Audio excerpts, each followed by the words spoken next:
Oke, selamat malam semuanya. Karena saya mengupload ini mungkin malam hari ya.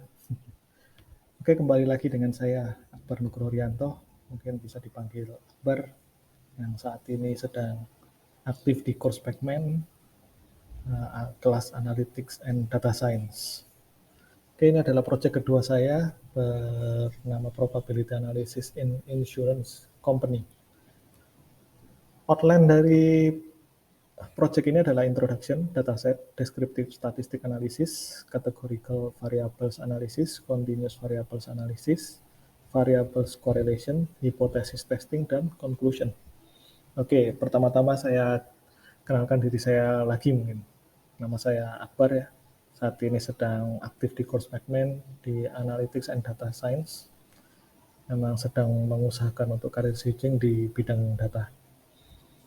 Oke, lanjut kita ke motivasi untuk mengerjakan proyek ini adalah menganalisa setiap variabel yang memiliki hubungan dengan tagihan kesehatan yang diterima oleh setiap pengguna. Nantinya akan bisa menghitung setiap probabilitas dari variabel-variabel yang bersangkutan dengan data ini. Oke, penjelasan sedikit dari dataset.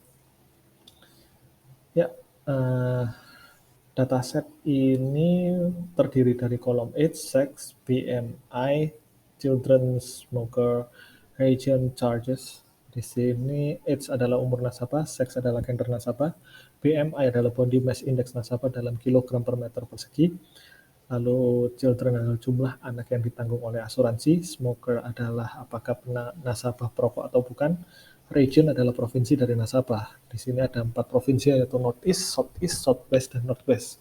Lalu untuk charges adalah jumlah tagihan kesehatan yang di-cover asuransi. Pertama, kita akan melakukan analisis secara deskriptif. Rata-rata umur dari pengguna asuransi adalah 39 tahun. Lalu untuk rata-rata BMI dari pengguna yang merokok adalah 31.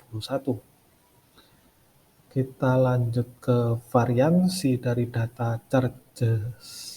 Data charges ya, data tagihan kesehatan dari perokok dan non-perokok apakah sama? Oke, mohon maaf ini agak tutup. Saya akan pindahkan dulu. Ya, variansi dari data charges perokok dan non-perokok tidaklah sama. Lalu lanjut ke rata-rata dari umur perempuan dan laki-laki yang perokok, adakah kesamaan? Bisa dibilang tidak sama, namun hampir mirip, yaitu 39 dan 38. Lalu untuk melihat yang lebih tinggi, rata-rata dari tagihan kesehatan perokok atau non-perokok, diketahui rata-rata tagihan perokok lebih tinggi daripada non-perokok. Lalu rata-rata BMI dari laki-laki atau perempuan, diketahui BMI laki-laki lebih tinggi. Namun ini tidak berbeda jauh ya. Oke, dari deskriptif analisis, interpretasi yang kita dapatkan bahwa rata-rata umur dari pengguna asuransi ini adalah 39 tahun dengan rata-rata BMI di kisaran 31. Lalu variansi dari tagihan dari perokok dengan non-perokok berbeda jauh. Untuk memudahkan interpretasi, saya rubah ke standar deviasi. Standar deviasi tagihan dari untuk perokok adalah di sekitar 11.500. Lalu standar deviasi untuk non-perokok di sekitaran 5.900. Lalu untuk rata-rata umur dari gender laki-laki dengan perempuan yang perokok, rasionya 38 dibanding 39 tahun, berbeda namun tidak jauh. Serta untuk BMI laki-laki dengan perempuan berbeda juga, namun tidak jauh. Oke, kita lanjut ke categorical variables analysis. Di sini kita akan melihat gender manakah yang memiliki tagihan paling tinggi. Diketahui gender laki-laki memilih tagihan yang paling tinggi. Lalu kita lihat distribusi peluang besar tagihan kesehatan dari berbagai wilayah. Ini untuk melihat dari wilayah mana yang paling besar kemungkinan akan datangnya tagihan kesehatan. Diketahui peluang tagihan kesehatan datang kebanyakan akan dari Southeast dengan peluang sekitar 28%. Lalu peluang dari datangnya nasabah dari setiap region, nah sama juga dari Southeast sekitar 27%. Peluang dari datangnya nasabah perempuan ketika dia perokok, nah Peluang perempuan dan perokok di angka 17,37%. Peluang laki-laki yang merokok sama, bisa dikatakan agak beda jauh ya, mohon maaf, bukan sama, beda jauh, ada di angka 23,52%. Dari analisis secara kategorikal, didapatkan bahwa kemungkinan besar tagihan paling tinggi dimiliki oleh orang yang berjenis kelamin laki-laki dengan distribusi peluang tagihan dari wilayah Southeast yang paling tinggi, dan dilanjutkan distribusi peluang nasabah dari wilayah Southeast lah juga yang paling tinggi. Dilanjutkan, proporsi dari nasabah non-perokok lebih tinggi daripada perokok dengan rasio 80-20. Lalu, peluang nasabah dari perempuan yang merokok adalah 17,37% dan untuk laki-laki yang merokok adalah 23,52%. Lebih tinggi laki-laki yang merokok. Kita lanjut ke Continuous Variables Analysis. Di sini kita akan melihat distribusi peluang berdasarkan kategori dari PMI. PMI di dataset saya rubah dengan aturan di bawah ini dengan menggunakan rata-rata tagihannya. Jadi PMI kurang dari 18 saya anggap underweight, PMI antara 18 sampai 25 adalah normal, PMI lebih dari 25 dan kurang dari 30 adalah overweight, lalu di atas 30 adalah obese. Diketahui setelah kita lakukan transformasi data frame, diketahui bahwa rata-rata yang tertinggi dimiliki oleh obese. Di sini bisa dikatakan distribusi peluangnya sekitar 35% kita akan mendapatkan tagihan dari PMI yang berkategori obesitas, yang memiliki PMI di atas 30 ya. Lalu kita mencari peluang dari seorang perokok dengan PMI di atas 25 dan tagihan kesehatan di atas 16.700. Nah, peluang kita menemukan seorang perokok dengan PMI di atas 25 dan mendapatkan tagihan kesehatan di atas 16.700 adalah 16,07%. Lalu kita juga mencari peluang dari seorang perokok dengan tagihan kesehatan di atas 16.700. Kita dapatkan peluang seorang perokok dengan tagihan kesehatan di atas 16.700 sekitar 18,98%. Lalu kita cari mana yang lebih tinggi peluangnya.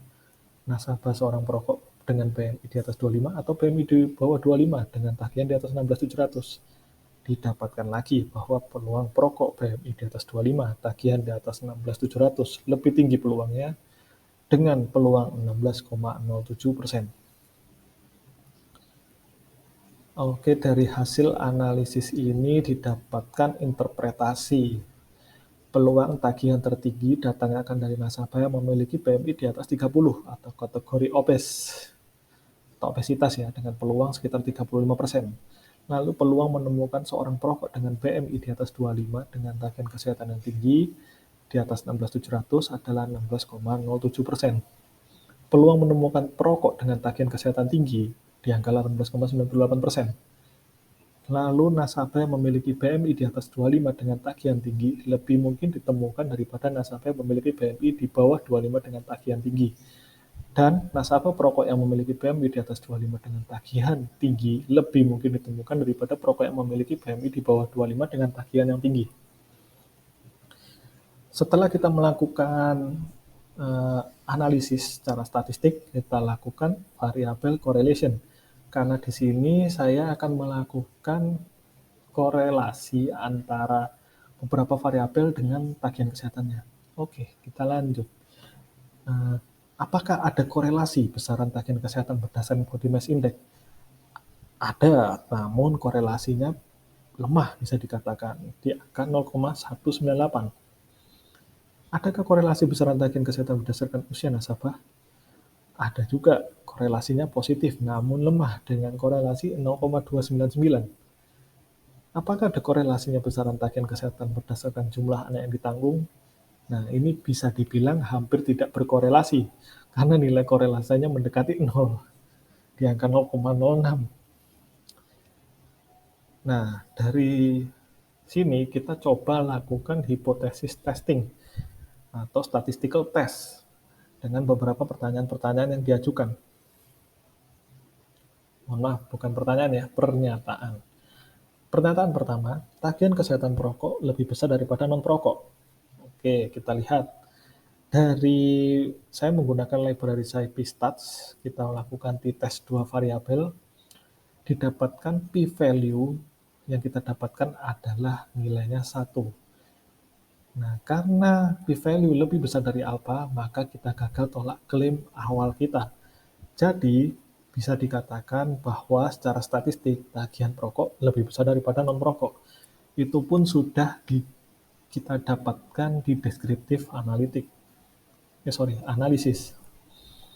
Oke, kita lanjut ke hipotesis selanjutnya. Pernyataannya adalah tagihan kesehatan BMI di atas 25 lebih besar daripada BMI di bawah 25. Lagi-lagi kita dapatkan p-value di angka 0,82 sehingga kita gagal tolak klaim tersebut. Secara bukti statistik, tagihan dengan BMI lebih dari 25 lebih besar daripada BMI kurang dari 25. Pernyataan terakhir yaitu BMI laki-laki dengan perempuan apakah sama? Oke, kita dapatkan p-value lagi di angka 0,32. Karena lebih besar dari alfa, maka kita gagal tolak klaim itu tersebut. Karena secara bukti statistik, BMI perempuan dengan BMI laki-laki cenderung sama. Oke, dari segala analisis yang kita lakukan, kita bisa menarik kesimpulan. Kesimpulannya, bahwa rata-rata umur nasabah asuransi adalah 39 tahun, rata-rata BMI nasabah adalah 31, yang bisa dikatakan bahwa kebanyakan nasabah adalah orang-orang yang dikategorikan obesitas. Lalu yang ketiga, diketahui nasabah yang merokok lebih memiliki tagihan kesehatan yang lebih tinggi. Tagihan kesehatan paling sering datang dari wilayah Southeast, karena juga kebanyakan nasabah juga dari wilayah Southeast. Namun, kebanyakan nasabah dari asuransi ini lebih banyak yang non-perokok, dan peluang perokok laki-laki lebih tinggi daripada perokok perempuan. Lalu kita coba tes korelasi dengan variabel BMI, age, dan children dengan variabel tagihan kesehatan, semuanya cenderung tidak memiliki korelasi.